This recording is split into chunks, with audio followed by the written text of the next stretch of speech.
ప్రజాశాంతి పార్టీలో ఆయన చేరారు. అనేక మంది మాజీ మంత్రులు ఎమ్మెల్యేలు చేరుతున్నారు. ఇప్పుడే నాతో మాట్లాడారు. వారిని మీరు మా పార్టీ తరపున ఆహ్వానించండి. మా అధికార ప్రతినిధి వాళ్ళందరూ వస్తారు. మీరు 50 కోట్లకో 100 కోట్లకో అమ్ముడు పోయారు, కాపుల్ని అమ్మేస్తున్నారు అని దుష్ప్రచారం జరుగుతుంది. అది నిజమైతే మీరు వైసీపీలో చేరుతారు, చరిత్రహీనులుగా మిగిలిపోతారు. కనుక మీరు కాకినాడలో మీకు మీ కొడుక్కి వాళ్ళిచ్చినట్టే టికెట్లు ఇద్దాం.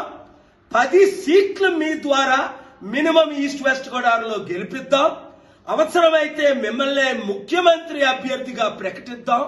27% ఉన్న కాపులు, 90% ఉన్న బీసీ ఎస్సీ ఎస్టీలు ఏకమవుదాం. ఈ 2 కుటుంబ కుల పార్టీల నుంచి మీరు ముక్తి చెందాలి. Watch, like, share and comment. Thank you.